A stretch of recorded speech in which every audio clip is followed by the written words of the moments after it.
Hello friends, നിസാര ക്രിയേഷന്റെ പുതിയൊരു വീഡിയോയിലോട്ട് സ്വാഗതം.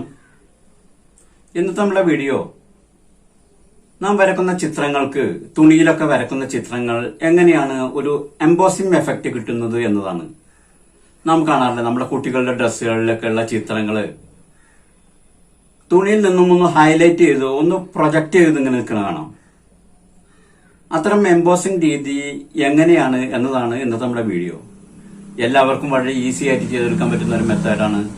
അപ്പോൾ വീഡിയോ തുടർന്ന് കാണാം. ഇതാണ് എംബോസിംഗ് ചെയ്യുന്ന പെയിൻറ്. ഇതിന് പഫി മീഡിയം എന്നാണ് പറയുക. ഇതിന് പ്രത്യേകിച്ച് ഷെയ്ഡുകളൊന്നുമില്ല, ഒരു സുതാര്യമായ ഷെയ്ഡാണ് ഇതിന്. ഇത് തന്നെ 200 ml ബോട്ടിലും നമുക്ക് ലഭ്യമാണ്. നമുക്കിപ്പോൾ വരച്ച് പഠിക്കാനായി 15 ml ബോട്ടിൽ വാങ്ങിച്ചാൽ മതി. 15 ml 25 രൂപയാണ് വില. കാമിലിൻ, ഫെവിക്രീൻ തുടങ്ങി പല ബ്രാൻഡുകളിലും ഇത് നമുക്ക് ലഭ്യമാണ്. ഇപ്പോൾ നമ്മൾ എംബോസിംഗ് മീഡിയത്തിനെ പറ്റി മനസ്സിലാക്കിയില്ലേ. ഇനി നമുക്ക് വരയിലോട്ട് പോവാം. എംബ്രോയ്ഡറി റിങ് നിങ്ങളുടെ കയ്യിലുണ്ടെങ്കിൽ അതിൽ സെറ്റ് ചെയ്ത് വരക്കുന്നതാണ് നല്ലത്. അതിലാവുമ്പോൾ തുണി നല്ലപോലെ റിങ്ങിൽ ടൈറ്റ് ചെയ്ത് ചുളികളൊന്നും ഇല്ലാണ്ട് വരക്കാൻ പറ്റും. ഞാനിവിടെ ഇപ്പോൾ ഒരു പീക്കോക്കിൻ്റെ ചിത്രമാണ് വരക്കുന്നത്. സ്കെച്ചൊന്നും ഇല്ലാതെയാണ് ഞാൻ വരക്കുന്നത്, ഡയറക്റ്റായി വരയ്ക്കുകയാണ്. നിങ്ങൾ വരച്ച് പഠിക്കുന്നവരാണെങ്കിൽ നിങ്ങൾക്ക് ഇഷ്ടപ്പെട്ട ചിത്രം തുണിയിലേക്ക് ട്രേസ് ചെയ്ത് വരച്ചെടുത്താൽ മതി.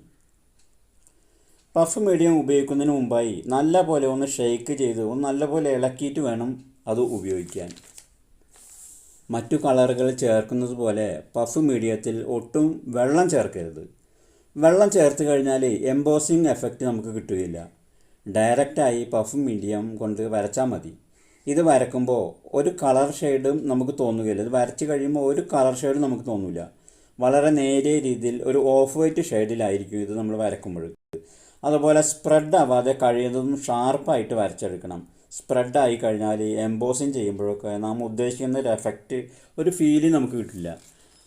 അപ്പോൾ വരച്ച് കഴിഞ്ഞാൽ അതുപോലെ തന്നെ റിങ്ങോട് കൂടി തന്നെ കുറച്ചധികം നേരം ഉണങ്ങാൻ വെക്കണം. ചുരുങ്ങിയത് ഒരു 12 മണിക്കൂറെങ്കിലും ഉണങ്ങാനായി സമയം കൊടുക്കണം. ഇടയ്ക്ക് പോയിട്ട് ഉണങ്ങിയോന്ന് അറിയാനായിട്ട് കൈകൊണ്ട് ഒന്ന് വരച്ചതിൻ്റെ മുകളിൽ തൊട്ട് നോക്കാനൊന്നും പോകാൻ പാടില്ല. അങ്ങനെ ടച്ച് ചെയ്താൽ അത്രയും ഭാഗം എംബോസ് ആവാതെ വരും. 12 മണിക്കൂർ സമയമെങ്കിലും ചുരുങ്ങിയത് ഉണങ്ങാൻ കൊടുക്കുക. ഇനി 12 മണിക്കൂറിന് ശേഷം എംബോസിങ് ചെയ്യാം. നമുക്ക് അയൺ ബോക്സ് ചൂടാക്കി നാം വരച്ച ചിത്രത്തിൻ്റെ ബാക്ക് വശത്ത് മെല്ലെ അയൺ ചെയ്ത് ചൂടാക്കിയെടുക്കുക. കണ്ട, ഇപ്പോൾ അയൺ ചെയ്ത് കഴിഞ്ഞപ്പോൾ ട്രാൻസ്പെറൻറ്റ് കളറിൽ നിന്നും വൈറ്റ് കളറാവുകയും അതുപോലെ തന്നെ ചിത്രം തുണിയിൽ നിന്നും സ്വല്പം ഹൈലൈറ്റ് ചെയ്ത് നിൽക്കുന്ന ഒരു ഫീലും വന്നിട്ടുണ്ട്. ഇനി ടച്ച് ചെയ്താൽ ഇനി നമ്മൾ കൈകൊണ്ട് ടച്ച് ചെയ്താലൊന്നൊരു കുഴപ്പമില്ല. ഇനി നമുക്ക് ചിത്രത്തിന് ഇഷ്ടപ്പെട്ട കളറുകൾ, ഫാബ്രിക് കളറുകൾ കൊടുത്ത് ഭംഗിയാക്കാം. പഫ് മീഡിയത്തിൽ ആദ്യം തന്നെ ഫാബ്രിക് കളർ കൊടുത്ത് നമുക്ക് വരക്കാവുന്നതാണ്. അങ്ങനെ വരുമ്പോൾ ബാക്കിയുള്ള കളറ് വേസ്റ്റായി പോകും. അപ്പോൾ ഈ മെത്തേഡാണ് നല്ലത്. ആദ്യം വരച്ചതിന് ശേഷം എംബോസിങ് കഴിഞ്ഞതിന് ശേഷം കളർ കൊടുക്കുന്നതായിരിക്കും ഉചിതം. നമുക്ക് കുട്ടികളുടെ ഡ്രസ്സിലും ടീഷർട്ടിലുമൊക്കെ നമുക്ക് ഇഷ്ടപ്പെട്ട ചിത്രം വരച്ച് മനോഹരമാക്കാം. ആർട്ട് മെറ്റീരിയൽ വിൽക്കുന്ന കടയിൽ നിന്ന് നമുക്ക് പഫ് മീഡിയം വാങ്ങാൻ കിട്ടും. അപ്പോൾ ഒഴിവ് സമയങ്ങൾ വിനോദപ്രദമാക്കാം. നല്ല രീതിയിൽ പഠിച്ചു കഴിഞ്ഞാൽ ഇത് ഒരു തുള്ളിത്തുള്ളി വരുമാന മാർഗം കൂടിയാണ് കേട്ടോ. ഈ വീഡിയോ പ്രയോജനപ്രദമെന്ന് കരുതട്ടെ. വീഡിയോ കണ്ടതിന് ശേഷം സുഹൃത്തുക്കൾക്ക് ഷെയർ ചെയ്യുക. കമൻറ്റ് ബോക്സിൽ നിങ്ങളുടെ കമൻറ്റ് അറിയിക്കുക. നിസാര ക്രിയേഷൻ എന്ന ഈ ചാനൽ ഇതുവരെ നിങ്ങൾ സബ്സ്ക്രൈബ് ചെയ്തിട്ടില്ല എങ്കിൽ സബ്സ്ക്രൈബ് ചെയ്യുക.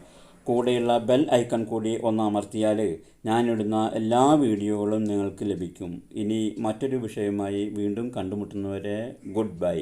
Okay, thank U.